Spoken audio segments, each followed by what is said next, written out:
Okay, so we are going to go over null values. Null values are, maybe they're easy to understand, maybe they're not, depending on who you are. They're basically a value that means that there's nothing, which you might be wondering why this exists in a language. And actually, there's some argument over whether null values were a bad idea to put into Java anyway. But let's go over what they are and you can decide for yourself. So when you have a reference type, so we make an int array x equals 1, 2, 3, 4. Oops, 1, 2, 3, 4, like so. We have primitive type values inside here, right? We have integers, but the x array itself is a reference type.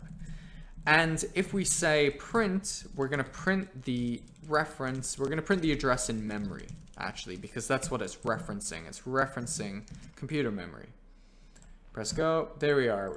We have this random ass address right here, which is just a random address in memory that this x integer is referencing. But because it's a address, you can actually set it to null. Why you would do this is debatable, but you could say null. And what null means is that there is no address. And so this is just a useless array. So if I say system.out.println like so, why?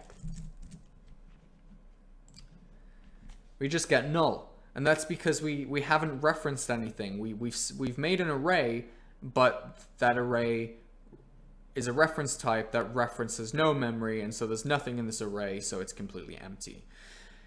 So this null is used. I can't even think of a context I can tell you it's used at the level of tutorials we've done right now. But null has a tendency of getting in the way, and you can get null exception errors. So for example, I might do this. Let's get rid of these print statements, and let's just stay with this int array y equal to null. I can print it out, right? We just saw that.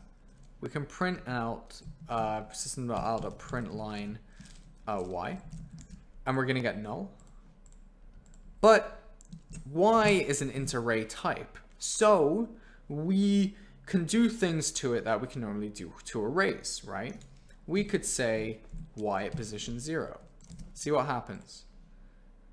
Well, we can't because there's a null pointer exception, because there is no reference. There's no address in memory. So when you're trying to get the thing at position 0, when there's no address in memory, there is nothing to get, right? And so you got a null pointer exception. Another thing that we could try to do is do y.length, right? What's the length of this null array? And Java isn't going to complain because Java knows that this is an int array type. So you can do this kind of stuff to int arrays. But if I press run, again, a null pointer exception. So the reason that you need to be aware of this is because if for some reason in your programs you are instantiating arrays and giving them null addresses for whatever reason, you run the risk of getting a null pointer exception because you're trying to call methods or do things to reference types when there is no reference available. So that's it for null values. That's all I can really think of you needing to know, and I don't even know if I know more than that about null. It's a bit confusing and it's a bit weird, but it's just something you've got to be aware of. So that's really it for now. If you enjoy these videos or want to see more student-made content, make sure to check out the TVM YouTube channel, and I'll see you next time.